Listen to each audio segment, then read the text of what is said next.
Welcome to the Narrowing Path, Walking the Spiritual Walk. My name is Steve Van Eiderstein. Thank y'all for joining me today as we go through and redo today's reading from James Allen's Daily Meditation. This will be May 28th reading, and yesterday's was probably one of the most powerful readings that we've had this whole year to me. Just talking about integrity, talking about practicing these principles and practicing a spiritual way of life regardless of circumstances, and how that can make us unshakable and how that can make us such a potent vessel for change in our own lives and in others, and in the steadfastness of it. You know, there was a part that I thought was a mantra, to be upright in all you do. I think that's what it was. Let me check real quick. It was be upright in all things. Have that strength of character in all things. I thought it was just great. And the other line from it was, a man of unconquerable integrity is invincible.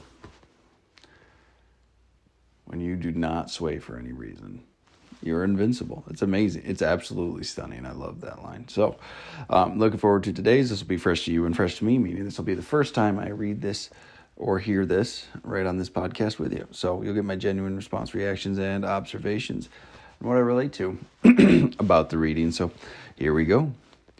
May 28th reading from James Allen's Daily Meditations. Let your charity increase and extend till self is swallowed up in kindness. Bear no ill will. Subdue anger and overcome hatred. Think of all and act towards all with the same unalterable kindness and compassion. Do not, under the severest trial, give way to bitterness or words of resentment, but meet anger with calmness, mockery with patience, and hatred with love. Do not be a partisan, but be a peacemaker. Do not increase division between man and man or promote strife by taking sides with one party against another, but give equal justice, equal love, equal goodwill to all. Do not disparage other teachers, other religions, other schools of thought. Do not set up barriers between rich and poor, employer and employed, governor and governed, master and servant. But be equal-minded towards all, perceiving their several duties. By consistently controlling the minds, subduing bitterness and resentment, and striving to acquire steadfast kindness, the spirit of goodwill will at last be born. Be strong, energetic, steadfast. Want to know how to treat people? Read this one. And we practice this regardless of individual circumstance, belief, treatment, all of these things. We live this way of life. Our character demands that we live this way towards everybody, friend or foe, like-minded or not. So many things fall into this category. This covered so much, so much. So let's get right to it here. Let your charity increase and extend till self is swallowed up in kindness. Continually think of others at no cost to yourself, at no gain necessarily to yourself. Let me rephrase that. At no gain to yourself, only for genuine love and goodness. Give of yourself out of genuine love and goodness, receiving nothing, with no selfish intent. Lose yourself in kindness and see how the world changes for you. And then he goes right to this, like a couple of one-liners here, not too, just very simple, to the point, and I love it. Bear no ill will. No, don't wish anyone badly. Don't wish anyone karma. Don't snicker when someone gets what they deserve. Don't hope someone gets what they deserve. Bear no ill will. Wish only love and happiness, practicing compassion and kindness and forgiveness towards all. I'll tell you, that's still, for me, a steep ask. It takes quite a bit of energy and intention to do that.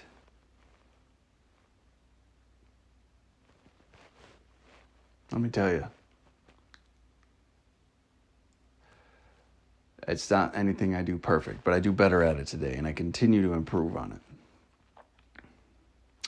Next one-liner: subdue anger and overcome hatred. Just get those out of here. Emotional actions, right? Don't entertain them. Don't let them show. And overcome hatred. Don't allow yourself to hate anyone. That's your own cage you build when you hate someone. That's the reality of the whole thing. Think of all and act towards all. So this is all, not all that are like you, all that you choose. This is all. Point blank, period. All. With the same unalterable kindness and compassion. So that's how we treat everyone. Kindness and compassion. There's no mix in this whole thing. There's no but this, there's this, but oh that. It is all with kindness and compassion. Do not, under the severest trial, give way to bitterness or words of resentment. So many of us, including myself, enjoy that. It gives us a sense of power. It gives us a sense of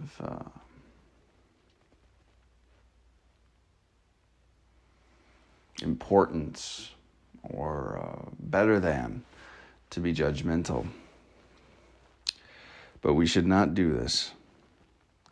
What we should do, but meet anger with calmness. When you come peacefully to an angry person, it'll do one of two things: infuriate them or calm them down. And usually if it infuriates them, it'll then calm them down if you maintain your composure. I've had firsthand experience with that. And usually that person that's angry and becomes infuriated with your calmness, and then they reach that place of calm, is a different person than they're used to being and you're used to seeing.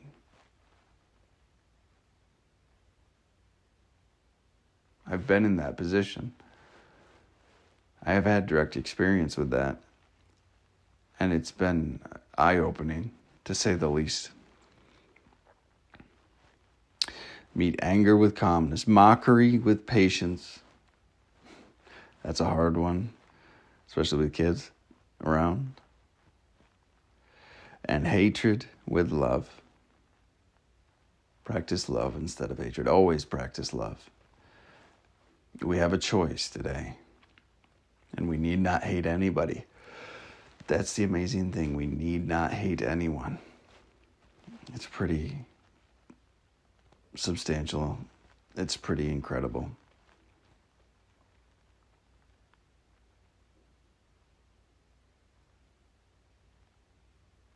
Do not be a partisan, but be a peacemaker. Do not pick sides. Don't get in the middle of an argument. Don't be a part of the argument. Make peace. Blessed is the peacemaker, as it says in the Sermon on the Mount. Do not say one is right and one is wrong. That's not the point of us. It's not their job.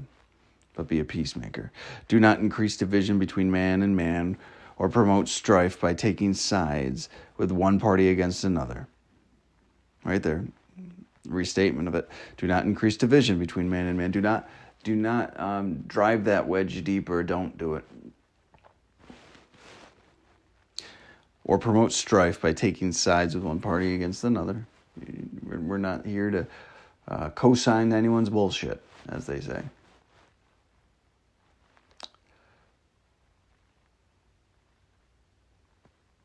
But give equal justice. This is the tall order again. But give equal justice, equal love, equal goodwill to all.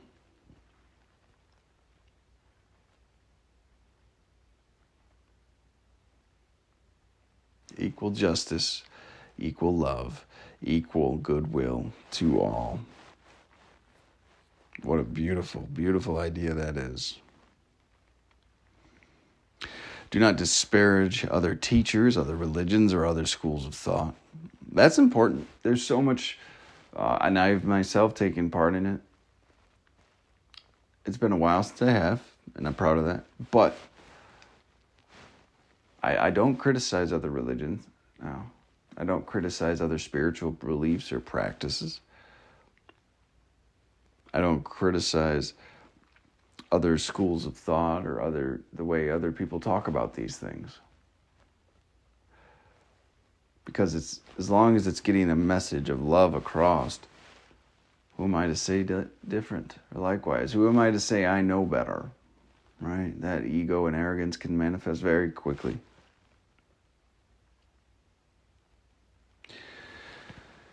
Do not set up barriers between rich and poor, employer and employed, governor and governed, master and servant, but be equal-minded towards all, perceiving their several duties.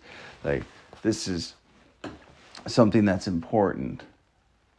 This was important for me in my sobriety to see as well, is when I came in to the 12-step fellowships, I was just another person that wanted to quit drinking and quit drugging, sitting next to someone else that was trying to quit drinking and quit drugging a day at a time.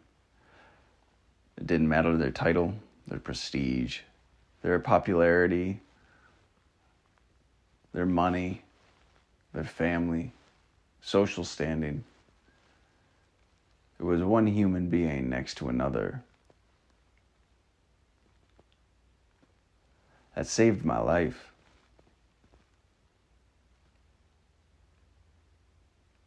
To be reduced, to be in a room full of people reduced to only human beings suffering with a disease and nothing more,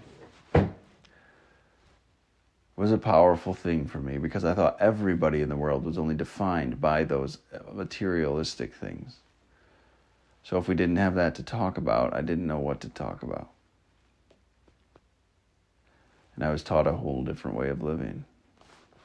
It blew my mind. So this is important. Don't set up barriers. There's a lot of those going up these days. Us and them, they and those.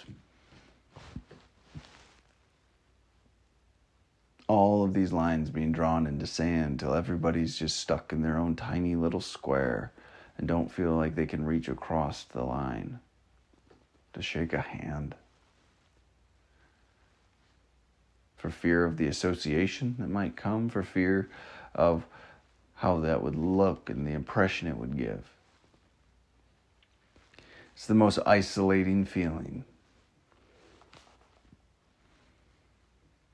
All right, let's go ahead and finish this up. By consistently controlling the mind, subduing bitterness and resentment, and striving to acquire a steadfast kindness, the spirit of goodwill will be born at last. We can have goodwill. We can have that positivity, that good, undistressing will towards other people. And ourselves even, if you want to go that far, I guess.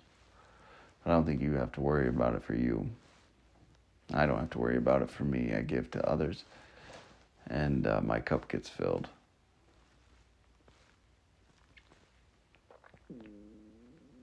What an amazing thing that is. So, I'll read that again. By consistently controlling the mind, purifying our thoughts. We've talked about that. Subduing bitterness and resentment and striving to acquire steadfast kindness. So this is important, the way he puts this. So controlling the mind is the main piece, but subduing bitterness and resentment. So pushing that to the side. But I've talked about this before. To stop one behavior or thought pattern, it needs to be replaced. It doesn't. The nature abhors a void, as they say. Like you can't just not do something. It has to be replaced. If I wanted to quit lying, I had to be honest. If I wanted to live in reality, I had to acknowledge reality. If I wanted to love, I had to stop hating. If I wanted to stop cheating, I had to be honest and be truthful. If I didn't want to be resentful, I had to practice forgiveness. These are qualities and characteristics to live by and replace the old that have been there, destroying our lives. And through that, through the practice of a steadfast kindness, the spirit of goodwill will at last be born within you, within me, within all. And that's pretty powerful. This ends with very poignant, very short, to the point, 4 words. Be strong, energetic, and steadfast. Be resolute, right? That's what we're talking. Unwavering. Have faith. And be excited to be alive. Be excited to be a part of this world. What a beautiful thing it is. I know I am, most of the time. Sometimes I lose it. I've got to wrap my head back around it, but be strong, energetic, and steadfast. And remember that till tomorrow, everyone, as we finish out this month of May over the next couple of days into this absolutely stunning month of reading and year of reading. So thank you all for joining me again today, and we'll wrap it up there. So until next time, thanks.